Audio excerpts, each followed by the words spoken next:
Hello everyone and welcome to the weekly poker showdown brought to you by Party Poker. I am your host Jaime Staples and we have a huge show for you this week. It is insane. We got some things to talk about. We're going to jump into it, but first I just wanted to pass along a thanks. The show is new. This is the third episode, so I've been getting a lot of feedback from all of you as to where I can improve and things you like. It's been really helpful and I appreciate all of you supporting the show in its early steps here. I think we've got a good thing going on, so I appreciate it very much. Let's get into what we're going to talk about today. So let's get right into the global online poker results. And we need to start this week talking about the conclusion of W-Coup, which touched on last week. $5,200 main event buy-in.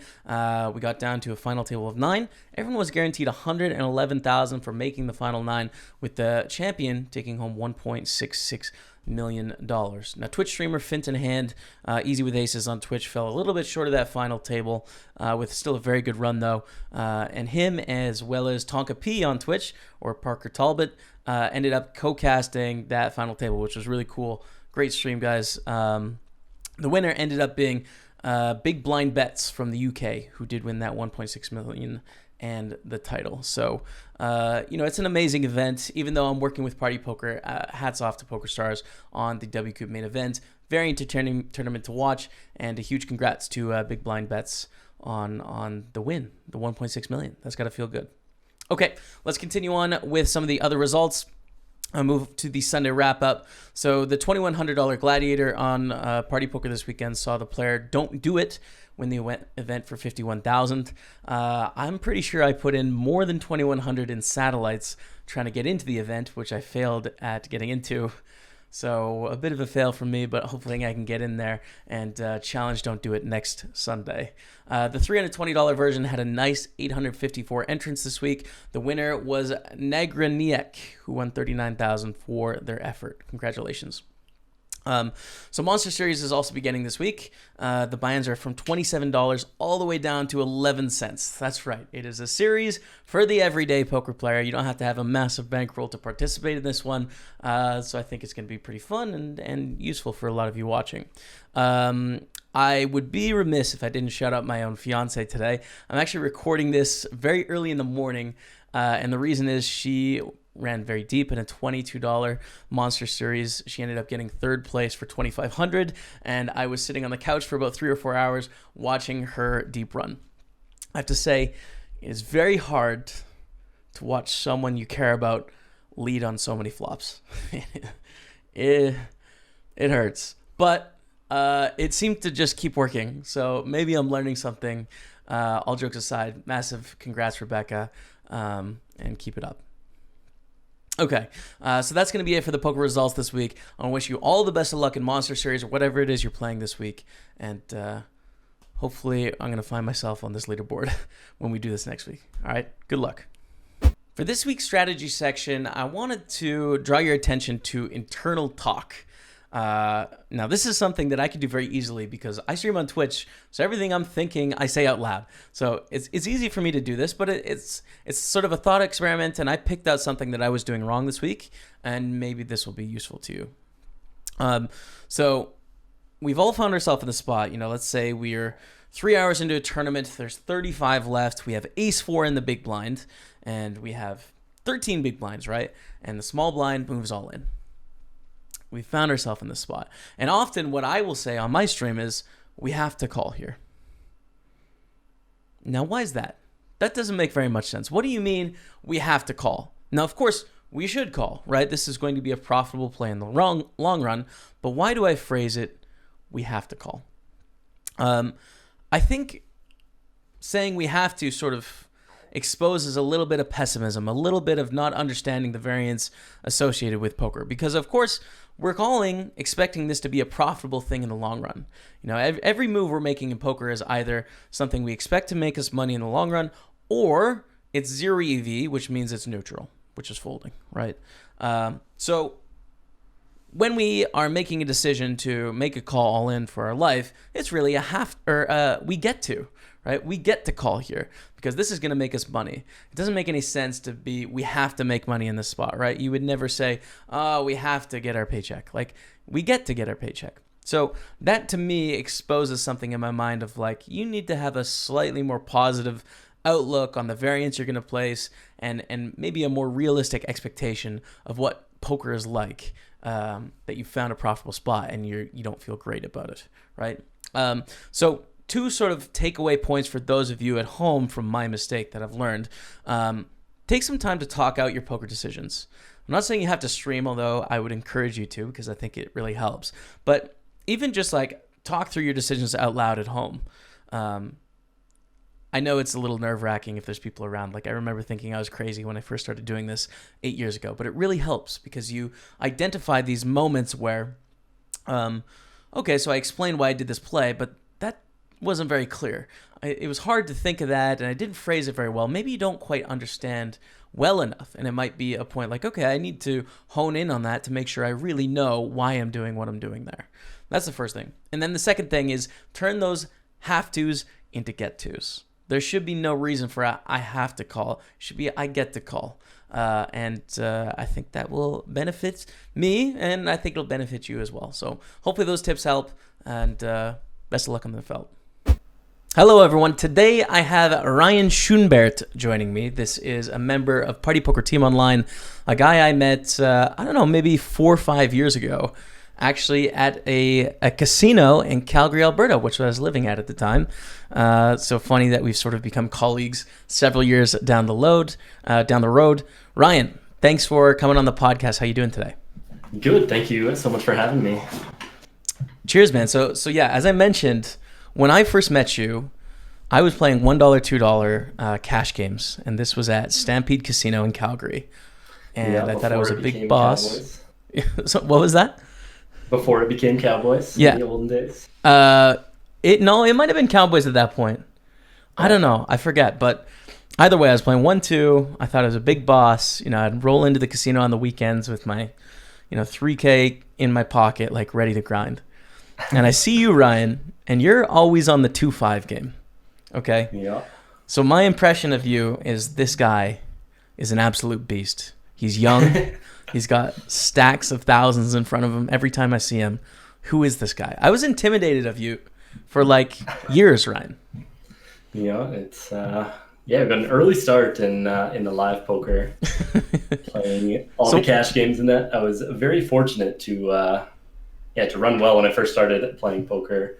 How did that start? Yeah, like get into it. How did you get into poker? Like, where did you find it? How did you find yourself sitting at that 2-5 cash game? Basically always had a bit of an interest in it. Grew up kind of playing with family and friends and that. Right. Grew up in a small town, so we didn't have much else to do, so we played a lot of cards, a lot of games, and poker was always one of those. And just kind of always enjoyed it growing up. When I turned 18, decided to go and dabble in a little bit of live cash games and try them out at Cowboys. And just ended up running really, really well early on. So of course, fresh, like 18-year-old Ryan is going to the casino. I think I ended up winning in total over a couple months about $10,000 at 1-2. Right. And then obviously when you're 18 and just getting into poker, you think that's a retirement fund at 18. Yeah, you're like, I can never lose. Like, this is the never working again. Yeah, exactly. Obviously I had that mindset a little bit, and then was very quickly humbled after that, and went on a bit of a downswing. But just having won a lot and then kind of lost it really motivated me to want to study and improve, and just kind of like seeing how easy it could be and how much fun it was. It really motivated me to want to keep grinding, getting better, studying, and all that. Right. Okay. So you hop in, fresh 18, run up a 10K roll, you hit a downswing. Do you immediately swing back up and get into the 2-5 games, or was that downswing including the 2-5 games, and that was kind of like the end of the live experiment? No, I didn't jump in the 2-5 right away. Okay. Basically ended up going downswinging pretty hard. Ended up just like getting a job, because at the time I was working at a restaurant, and then kind of quit that while I was playing poker and doing really well. But then shortly after, ended up getting my job back, and then that's kind of when I started to study and take things a bit slowly. So still losing for a decent amount of time. But basically, I still remember I'd go to work.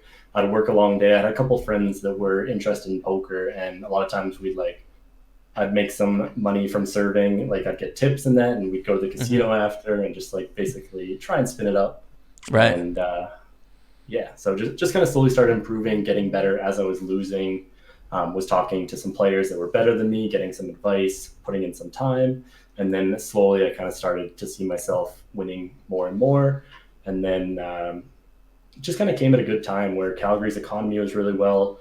The 2-5 game was running a lot, and there was quite a few players that weren't amazing. There was a few good regs, but just a lot of people who were there to gamble. So then I started kind of dabbling in that a little bit and running well. So just kind of kept playing from then on in.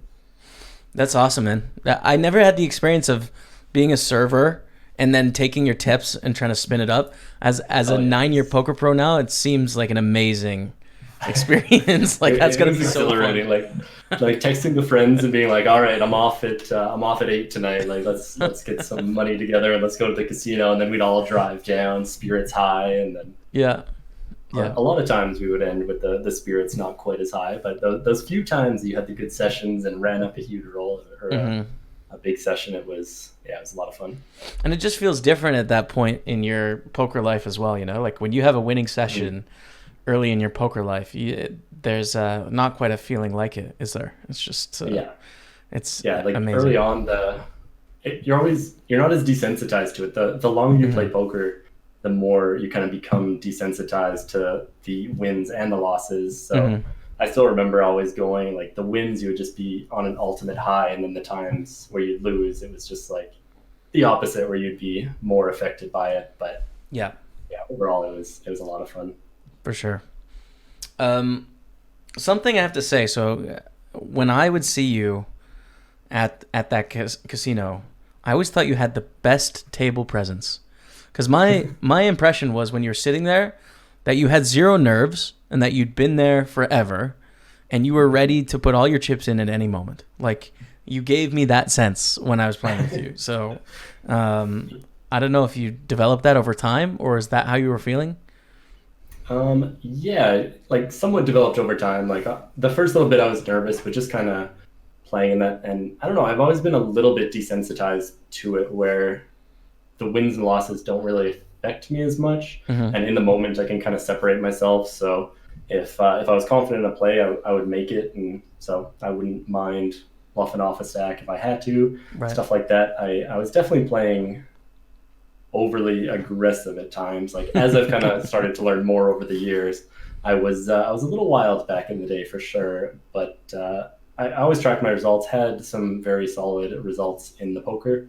And so it was working. There was a lot of people that, because it was such deep stack poker, I'd play a lot of hands and I was comfortable post flop either bluffing them off of hands or when I actually make something getting paid. So I definitely had a loose image, but it paid off a lot of times. So I mean, it's very rare for people to be too aggressive in live poker. Like, they can be too aggressive in that they just like punt off their stack sometimes, but like actually good aggressive where they're sort of leveraging properly and stuff is very rare. So it was always a tough balance between the full punts and just the calculated ones. But you know, as time went on, we slowly got a little better.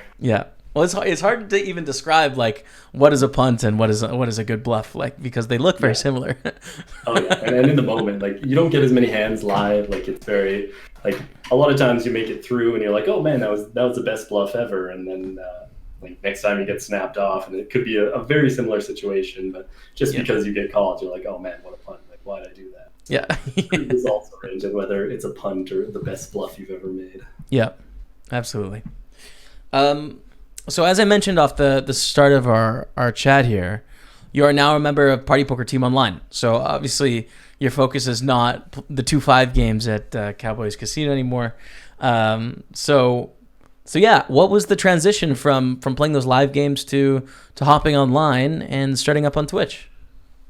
Yeah, it was a pretty interesting transition. I honestly had never really been around Twitch that much. Like, I knew that I was friends with you and Kevin, obviously, so I knew that you guys were streaming, and I kind of knew of Twitch, but I never really spent any time on there. I was just fully focused on my live poker, and my days would consist of like waking up, doing a few things, going to the casino, coming back. So I really didn't even know what Twitch was. But about 2 years ago now, Kevin and I were at the bar just like having some drinks, and he was feeling a little bit burnt out with poker at the moment at that time. And we were spitballing ideas of like how to get motivated and stuff like that. And somehow it came up with the idea that we were going to do a challenge where we tried to keep his stream going 24 hours a day it started out that we were going to try and do it for 20 days, and then we kind of honed back to 10 days. Right, yeah. And then, ended up doing that challenge. We set up the stream. We each took about 12-hour shifts and just kind of kept it going for 24 hours a day. We only ended up lasting 5 days before it was time to throw in the towel. That's impressive, though. That's a long 5. Yeah, it was tough, too, because I had never streamed before. I had never done anything like that. I had barely played online poker, never been in front of a camera streaming and trying to talk and entertain.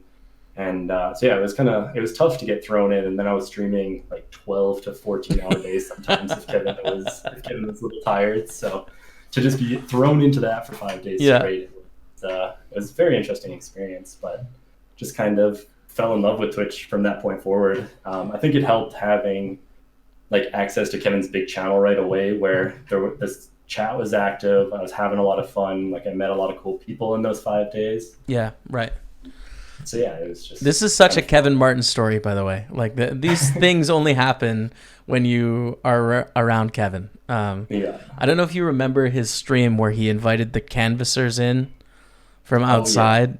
Billy, do you remember that? Yeah, I do. Mm-hmm. Yeah, the people that were going door to door and had them on. Yeah. Yeah, I mean, some legendary streams. I remember when we first started sort of hanging out, you would come over. I do remember you taking a few shots on Kevin's stream at various points before you started up yourself. I remember in his old basement before you guys got the stream house going. Yes.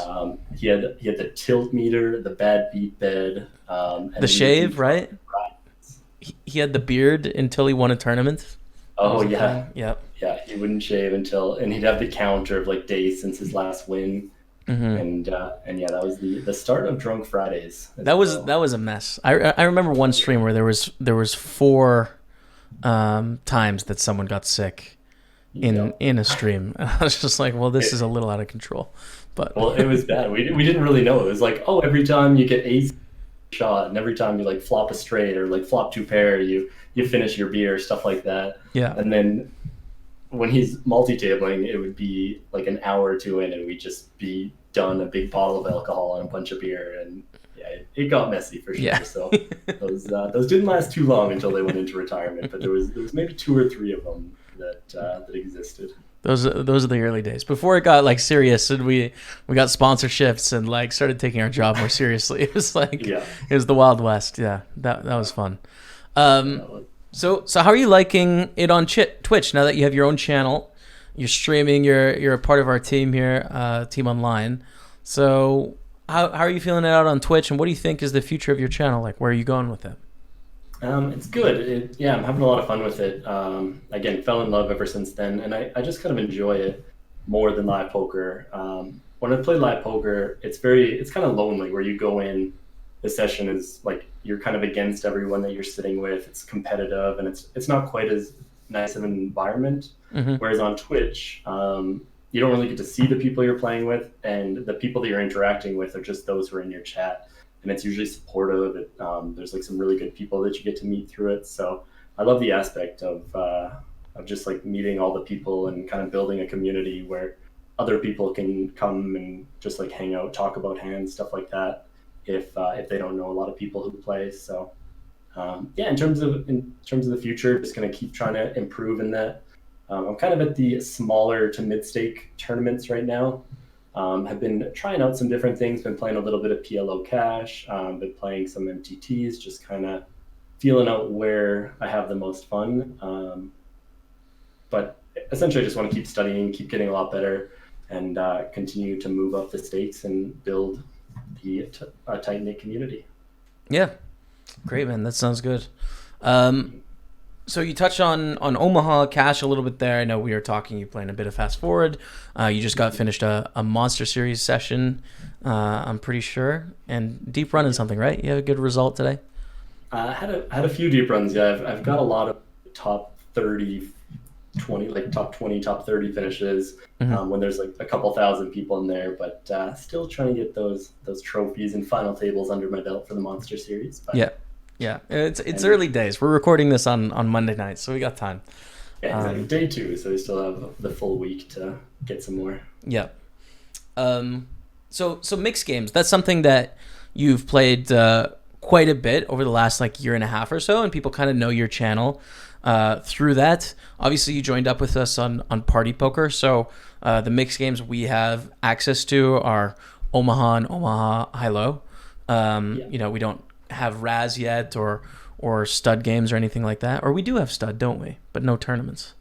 Yeah, no tournaments. Yeah, right. So how is it, you know, obviously playing those mixed games and like, you know, is your audience sort of taking to playing the Omaha games on Party and are you enjoying that? Like, do you think that's your future in streaming, or do you think you're going to still stick with some no limit stuff? Stick with a little bit of no limit. I find if I play, I get a little burnt out when I can only play no limit. Like I enjoy the game. It's a lot of fun. But just like playing no limit tournaments day after day, I like a little bit of variety where I get to play a little PLO here, a little 08, and a little Hold'em. It just it keeps everything fresh for me. And that's why I like adding in the odd PLO cash session as well, because that's a little bit different where you're just like playing Fast Forward and getting through hands and seeing a bunch of PLO cash. Basically, I just like a little bit of variety to keep it fresh and not be the same thing kind of day after day. Right. Yeah, absolutely. That's cool, man. Well, yeah, thanks for coming on. I wanted to touch on one more thing. We kind of talked about it a little bit earlier, but we're both good friends of Kevin Martin, who, of course, about 2 weeks ago decided to kind of hang up his hat in the professional streaming side of things. Like, I did see him playing some tournaments this past weekend on Party, so he's still playing. But yeah, he's jumping in the odd tournament here and there. But I just wanted to sort of reach out to you and say, you know, like, what is your favorite Kevin Martin story? Because he didn't get a proper send-off on the podcast, and I think he's a good friend of both of ours, big influences in our life. So I wanted a Kevin Martin story. Do you have anything that stands out, poker-wise anyways? Yeah, Kevin Martin story. Well, I met Kevin originally at Grey Eagle. Him and I used to play a ton of 1-2 no limit at the Grey Eagle. And that's a casino in Calgary, by the way. Yeah. Deep stacks, good games. Yeah, very deep stack. You had like 250 big blind max buy, and it just played really deep because there was button straddles and people were just going crazy. And I remember him and I playing a few pots. Our other friend Abdel and I used to make fun of him a lot because he was just known for overplaying jacks when he was in the early stages. So we always used to call him pocket jacks, and there were some pots where he would just get in infinite amounts of big blinds and with pocket jacks. And one of the funnier stories. I remember one pot specifically where we were pretty shorthanded and ended up getting in like 1,000, like at 1-2 ended up getting in like 1,000 pre-flop or something in a straddled game with pocket jacks, and there was just a lot of pots, so that was just 1,000 big blind pot. It's pretty fun. It's funny you say that, actually. My friend Joel and I and my other friend Mike, when we met him in Lethbridge Casino, we knew him as Micro, because at that time when we asked him about him, he said, "Oh yeah, I play the micro stakes online." Like, yeah, I just play a bunch of 1 cent, 2 cent tables. So, to this day in my phone, he's Micro Poker. It wasn't good when girls saw that name in my phone. Micro, who's that? But so why is Micro taking? No, that's cool. Well, anyways, Ryan, it was. I'm glad that we're sort of intertwined. You know, who would have thought 5 or 6 years ago when we were playing the small stakes cash games we would be here, streaming on Party Poker's team. So really cool to be part of this project with you, dude. Thanks for coming on the podcast and sharing a bit of your story for people out there that might not know, because, you know, I think you're a newer face in the scene. Not a lot of people know about your stream that may know about mine. So I'm happy that I had the chance to sort of intro you to some people. Awesome. Yeah, I appreciate it very much. Thank you so much for having me on. Great, man. All right. Talk to you soon, Ron. Bye. Right, thanks. Yeah. Bye. Let's talk about some of the poker gossip this week. And wow, what a week it's been. It's been absolutely insane. The first story I'm going to cover today is actually one that has been developing overnight tonight, and I've been reading about it and sort of digging into it. It's a very new story, so I'm not going to have all the information for you, but let's just talk about sort of what's happening.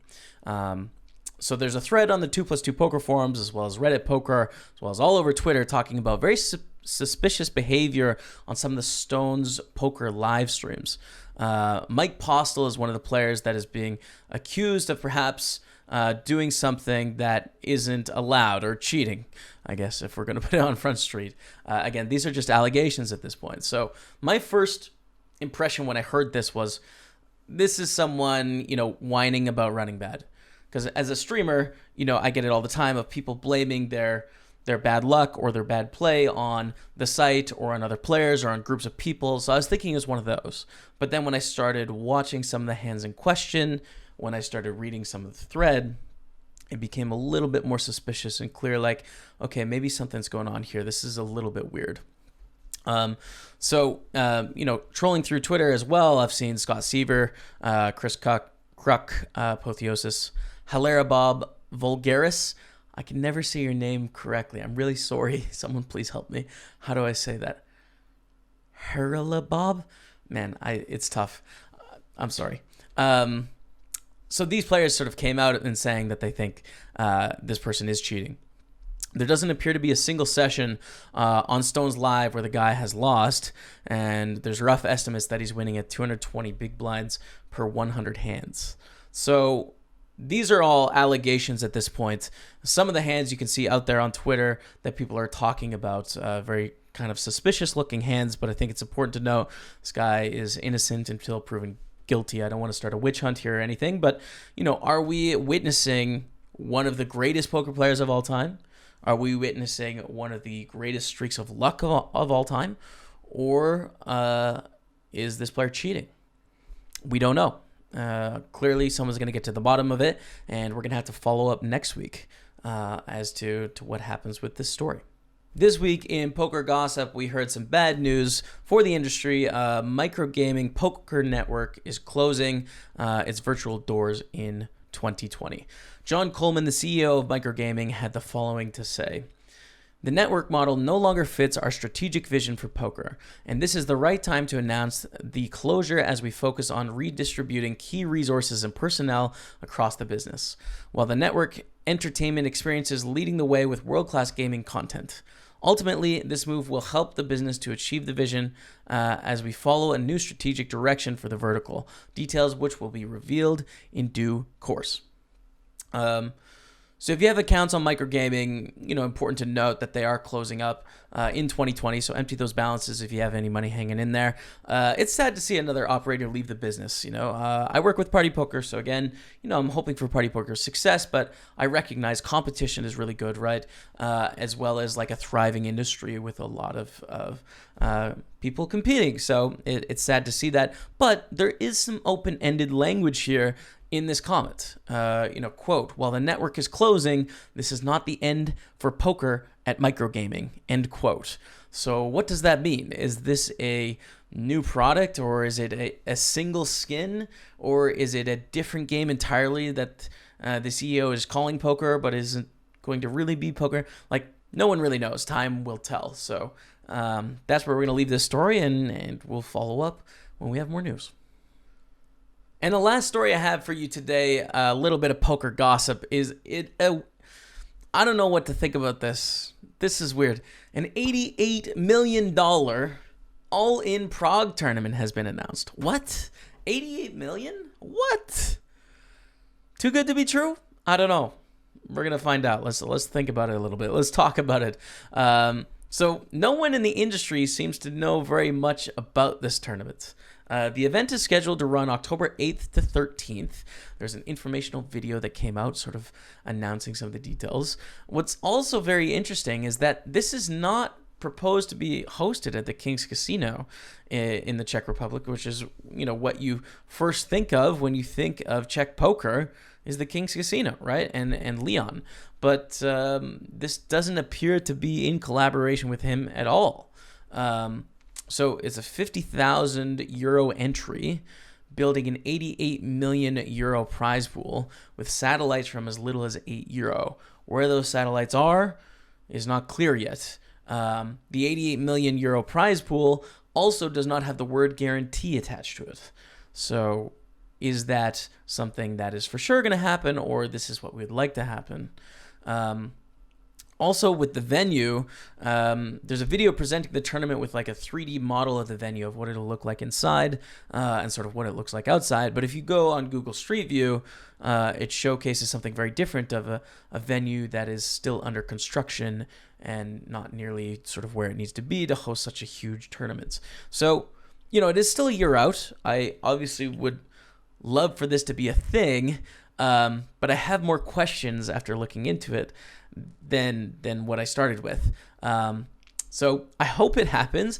I'm not going to wire any money yet. I'm looking for more information to come out about this and hopefully more support in the industry. If it's actually going to be a thing, I expect there to be satellites on all the major sites and a clear sort of information funnel into how I can play this event. So $88 million guaranteed poker tournaments. Apparently, I'm going to hold off for a second.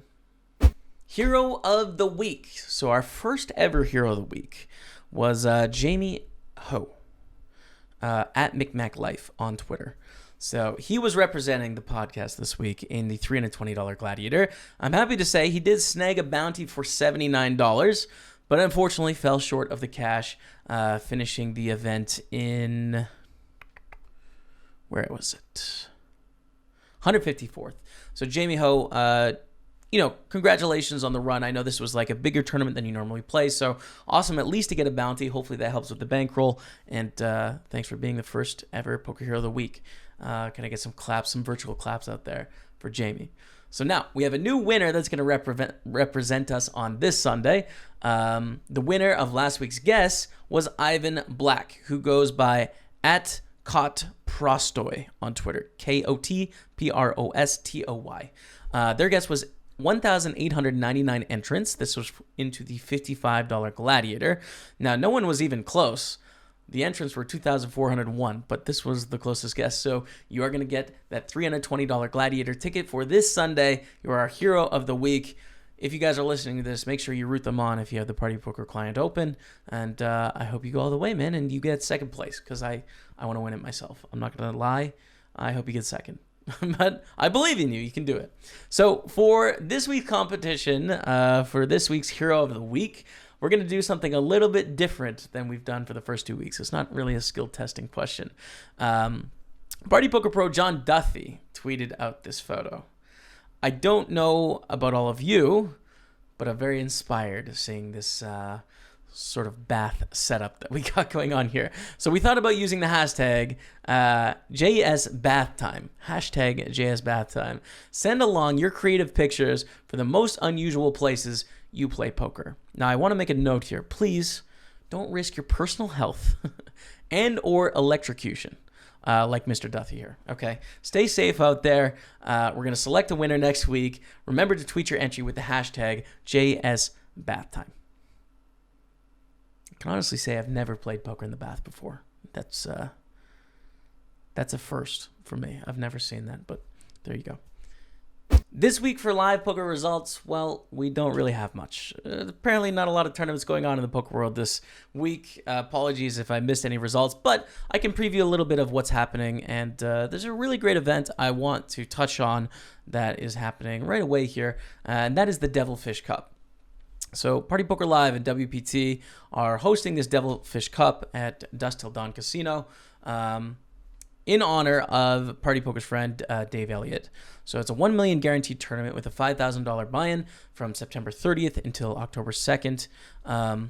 And the rake from the event is going to be split between Dave Elliott's daughter, Lucy, and the Macmillan Cancer Charity. So going to a really good cause and a great event. I actually saw some tweets and some videos from this today, and it seemed like such a great sort of camaraderie.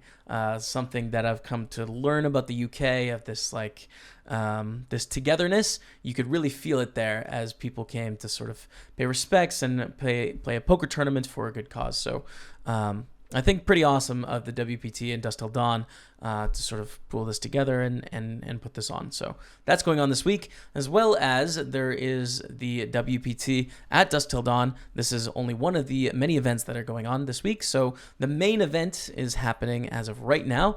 I played the online day 1, day 2, which unfortunately are closed for this, but it's going on from October 1st until October 6th, which is the final day.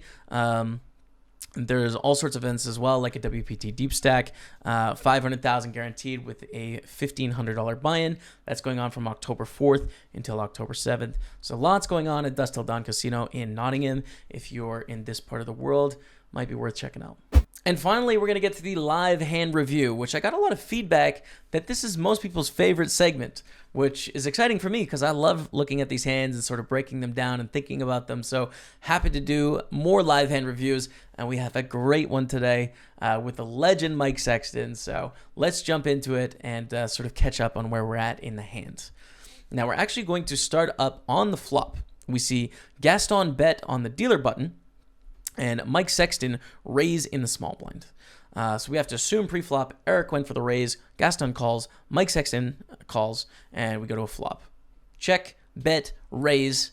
And we pick up Eric folding their 9-7. And action is back on Gaston. Now, pretty interesting spot here with Gaston. If you play through some of his decision on the flop, I'm going to jump a little bit into live reads here, and this is a polarizing topic. Some people think they're really important. Some people think they're really not important. But the 1-2 grinder in me has a little bit of alarm bells going off. And the main thing is the change in demeanor. You see Gaston sort of slump down, like sitting there, right? And then changes into a slightly more up and like aggressive and bigger posture. And I don't necessarily think we can learn too much from the slump or the aggressive posture because they could either be trying to portray one side or the other, but the change in demeanor is interesting. If you have a set, you're not often going to be changing demeanor. If you have a very clear fold that you were just bluffing, like a Jack 8 offsuit, for example, you're not going to be changing your demeanor and going through that. So clearly there's some sort of thinking going on in the spot of like, and they're kind of changing their mind is what I can see. Now, of course, I can see the whole cards. So you guys can tell me I'm full of crap. I probably wouldn't pick that up if I couldn't see the whole cards, but it's easy to sort of make that correlation now that I can see them. Anyways, let's get back to some solid fundamental poker. So Gaston calls, and we see a turn. It's a really tough spot with sevens in the first place because you beat hands like diamond draws and perhaps some other bluffs like ace regs that might decide to bluff, or small pairs, or backdoor straight / flush draw hands like queen jack of clubs. But all the hands we just listed don't always raise. You know, you don't see Mike Sexton always raise with like ace 4 or always raise with all of his diamond draws or his queen jack of clubs. You know, sometimes he'll raise with those hands. And we have to remember we were three-handed just a second ago. So I don't think we're going to see Mike Sexton go crazy in this spot. So let's say we do call, and we would call if the hand ended here, but what happens on a turn? You know, what happens if the turn is any Broadway and we see Mike Sexton bet? Well, we're going to have to fold. So it's one of those spots where if the hand ended on the flop, we would definitely call because we have a pretty good price and we have a lot of hands we can beat. But the turn in the river, it's going to be very difficult for us to play with our sevens because there's very few actually good cards for our hand or even our range. But we don't do that. Gaston has other plans, so let's see the turn. Boom, the ace of clubs, and what a great turn. Very interesting turn. This is a great bluff card for Gaston. Now, our pocket sevens, we just talked about, kind of nervous, kind of worried about a lot of cards. On this card, you know, if Mike Sexton bets again, of course you're folding. But we see Mike Sexton check, and all of a sudden, we have a decision to make. So Gaston has to decide, do we want to bluff with our pair of sevens, or are we just going to check and try and get all the way to showdown? Now, I think it's one of those weird spots where, like, should we bluff or not? I don't really know. We probably shouldn't be in a spot where we don't know if we should have to bluff or not. It's a difficult one. Gaston does decide to go for a small bet, which I think at this point is fair to say is a bluff, trying to get better hands to fold. So, 150,000 into 450,000. This is definitely too small for Mike Sexton to fold. It's not a very good card for Mike Sexton, the ace of clubs, but you know, getting 3-1 odds with the king queen, you're gonna call, and let's see a river. The river is the 10 of clubs, and this is a tough spot for Mike Sexton. Mike checks. Gaston bets 525 into 786,000. So a sizable bet, 75%, 80%. It does complete the backdoor flush draw and the backdoor straight draw, but it's tough to put Gaston on those hands, right? They bet on the flop, they call to raise, they bet small on the turn, they bet big on the river. Not too many of those hands are going to bet the flop and call a raise. So it really comes down to, does Gaston have a set of threes, a flop two pair, a set, ace king, ace 10, queen jack of diamonds, or do they have one of those various missed flush draws or something random like this, like a pair that decided to turn itself into a bluff? It's a really difficult spot, and Ludovic Geilich really breaks down some pretty good points. Mike Sexton having the queen of clubs blocker makes this hand not the best candidate from a game theory point of view to bluff catch. And the reason is, with the queen of diamonds in your hand, you're just going to make that small effect on, well, Gaston is slightly less likely to have the queen jack flush draw, or, well, not queen jack flush draw because that's a straight, but queen 9 flush draw, the queen 8 flush draw, etc. So the queen of diamonds blocker is not a good one to have. If Mike Sexton is going to choose to bluff catch, he should do it without a diamond. But all that doesn't matter, though. We're talking about Mike Sexton. Let's roll the tape. Well, obviously, the way the hand's been played, it's kind of been a bit of a nightmare. But I'm saying, like, Mike having the queen of diamonds, this is not a good call. Right. You want your opponent to I'm saying that if he calls, he's good, but it's not a good call, theoretically. But it's Gaston.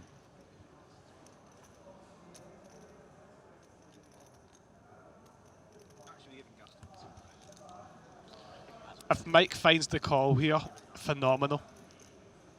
But theoretically, he should fold. Oh, look at this. Mike's going for the live read.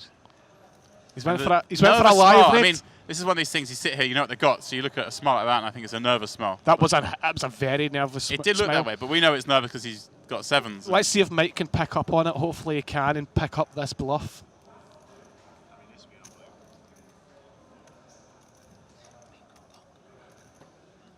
He's still humming and hawing. So here we go.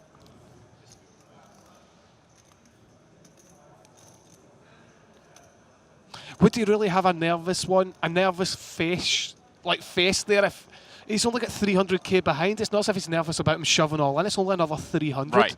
So it's one of those one that's a massive like live tell. Like you're making a medium value bet. Yeah, that is a massive live tell. And do you know what? Do you know what this is years of? If he calls, this is absolute years of. This is insane. This is good. If he calls here, this is just years of like knowledge and like instinct. This is just knowledge and instinct of years of playing poker. It doesn't feel right to him, does it? He's thinking, what hand does Gaston bet the flop four-way, call my check raise, then bet turn, bet river with on this run out? The brain's a fascinating organ. He's looked over and he's seen a nervous smile. What does Gaston play this way? Something's going through in his mind. Ludo, what does he play this way though? What are the hands? Just literally, what, a set of fives or a set of threes? Ace 2 of diamonds, Ace 4 of diamonds, Ace 5 of diamonds. There's a lot of Ace X of diamonds. Yeah, Mike and he flicks makes in the the call. What a Sees call. a pair of sevens. What a call. Honestly, I don't know. Maybe it's just looked over at him and he's seen that nervous smile and it's went into his brain and he's just acknowledged the fact that it's that instinctiveness and he's made the call. Yeah, the brain is a fascinating organ. And as we can see at the end of this hand here, after a long deliberation, the man with more experience than Ludo and myself combined, ×2, weighed his options and made the call on the spot. I surely would get it wrong. So, well played, Mike Sexton. Great read on this situation in a very interesting hand. I'd love to hear what all of you think about this spot, so please leave your opinions on whether you think Mike can call or not. You know, I think Gaston played his hand in a very aggressive way and clearly tried to make a move, but do you think Mike Sexton should call the river? He was right, but was he right to do it? Tough to say. That's going to be it for this week on the Weekly Poker Showdown. Thanks to all of you for watching or listening to this, depending on where you're checking it out. Anything you'd like me to cover in the week ahead, you can, of course, get a hold of me at Jaime Staples on Twitter, at Jaime Staples on Instagram, or PokerStaples on Facebook or Instagram. My Twitch channel as well, PokerStaples on Twitch. So, yeah, I'm open. I love to talk poker, and I'd love to hear from you. So yeah, that's going to be it for this week. Thank you all so much for watching / listening. But until next time, we'll see you later.